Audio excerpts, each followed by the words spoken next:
Iya, Mas Hensa tadi kita sudah lihat ya, Ibu Khofifah unggul di quick count, sudah diucapkan selamat juga oleh Presiden ke-7 Republik Indonesia Joko Widodo. Dan di survei sebelumnya juga selalu unggul begitu ya, artinya tidak mengejutkan untuk kemenangan Khofifah Emil? Ya nggak mengejutkan sama sekali, bahkan Khofifah kan dibandingkan Risma dan Lulu ya, lari duluan tuh. Jadi artinya dia orang-orang belum apa-apa, dia sudah duluan, apalagi posisinya sebagai petahana ya. Luar biasa juga. Dan kemudian kemenangan ini bukan saja sudah diramalkan, tapi kedekatan Khofifah dengan Pak Prabowo dan Jokowi juga membuat kemenangannya sepertinya ya, quote and quote ini mudah gitu, karena dari sisi suara juga tinggi betul gitu Bu Khofifah ini dibandingkan Risma dan Lulu gitu. Bu Lulu menurut saya dengan angka 8% juga pencapaian yang luar biasa. Sempat ada survei salah satu lembaga yang menempatkan beliau hanya 1% gitu ya. Sehingga pencapaian 8% ini menurut saya sebuah hal yang mestinya diapresiasi juga oleh Bu Lulu dan tim ya. Apalagi kehadiran Bu Lulu ini kan muncul setelah keputusan MK.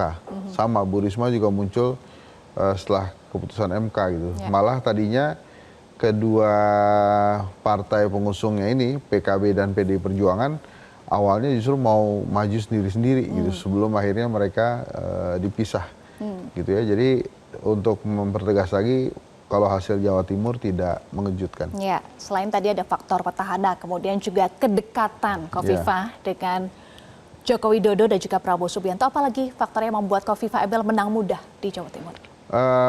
Ya mudah banget sih enggak ya, tapi minimal dengan angka 57% itu ya sebagai petahana ya, tentunya dia lebih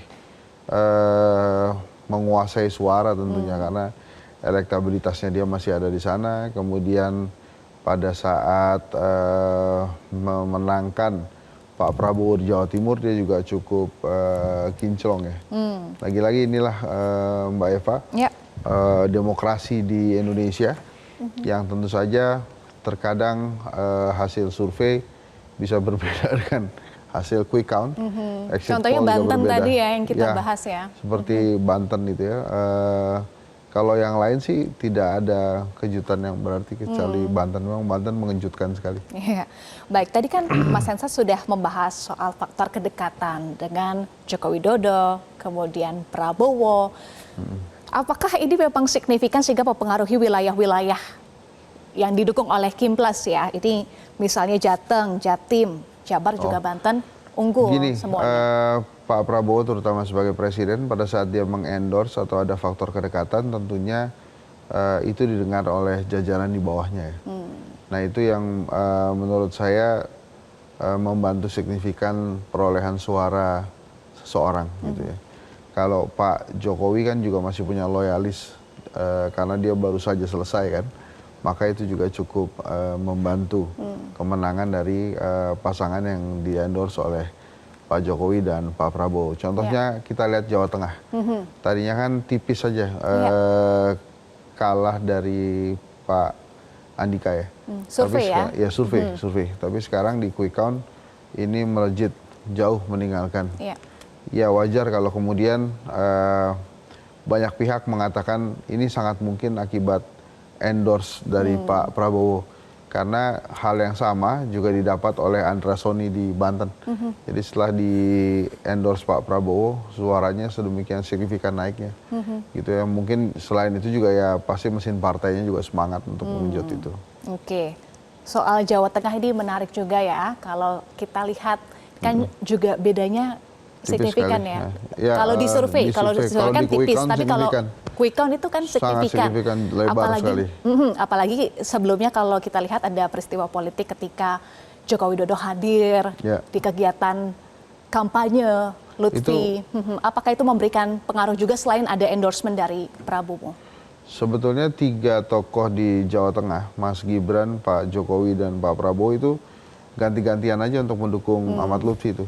Pada saat deklarasi, Mas Gibran hadir kan.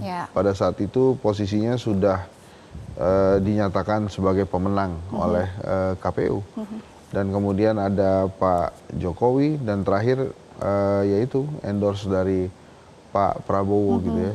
Jadi memang pada saat di endorse itu kan si pengendorse ini menyadari bahwa jagoannya dia bisa kalah nih kalau dia nggak turun tangan untuk meminta ya, memohon kalau bahasanya Pak Prabowo untuk kemenangan si calonnya gitu. Walaupun tadi pagi Pak Prabowo menyampaikan hal yang bagus sekali bahwa satu pilkada terserah rakyat gitu ya. Itu balik lagi dia ke awal. Sebelumnya kan memohon ke rakyat untuk Ahmad Lutfi dan lain-lain. Tapi tadi pagi dia bilang pilkada ini terserah rakyat dan dia mengharapkan yang kalah bisa merangkul, yang menang bisa merangkul yang kalah gitu. Dua hal positif. Yang menang jangan jumawa begitu ya. Itu kira-kira. Jadi ada pesan juga yang disampaikan oleh Presiden Prabowo tadi saat mencoblos ya. Ya, selamat malam Pak Prabowo. Kalau nonton. Mas Hansa, bagaimana atau seberapa besar ya kemudian dampaknya dengan kemenangan versi quick count Lutfi dan Taj Yassin di kandang PDI Perjuangan? Ya, itu hal mengejutkan lainnya ya. Kita belum dengar di Bali bagaimana, walaupun kita sudah baca ada pengumuman kemenangan dari Pak Wayan Koster dan Pak Giri ya. Tapi di Semarang nampaknya, di Jawa Tengah nampaknya harus mengulang kejadian pada saat Pilpres. Pada saat itu jagoan PDI Perjuangan Mas Ganjar juga dikalahkan oleh Pak Prabowo Subianto. Nah ini tentunya menjadi evaluasi penting bagi PDI Perjuangan untuk bisa kembali merapatkan barisan di Jawa Tengah, gitu ya. Saya sih sebetulnya senang-senang aja kalau kemudian ada pergantian pemenang gitu. Artinya memang demokrasinya berjalan. Hanya saja selama banyak pertanyaan terhadap hasil dari sebuah pemilu kan itu jelek buat demokrasi. Ya sampai hari ini kan tadi Pak Fuadi juga belum bisa menjabarkan kira-kira pelanggarannya apa. Karena itu juga butuh laporan. Biasanya kayak kedai kopi yang melakukan quick count gitu ya. Biasanya kami mencatat juga apa terjadi di lapangan, kemudian kita laporkan ke Bawaslu. Cuma itu yang bisa dilakukan oleh pelaku atau penyelenggara quick count. Dia nggak bisa protes, tapi hanya bisa mencatat aja apapun hasilnya. Beberapa hal lagi yang menurut saya bisa mengubah tuh misalnya seperti di Bandung ya. Itu tadinya kan jarak antara Farhan dan Haru, pasangan nomor 2 dan nomor 3 kalau saya nggak salah. Itu jauh tuh, 20-an lebih persen gitu.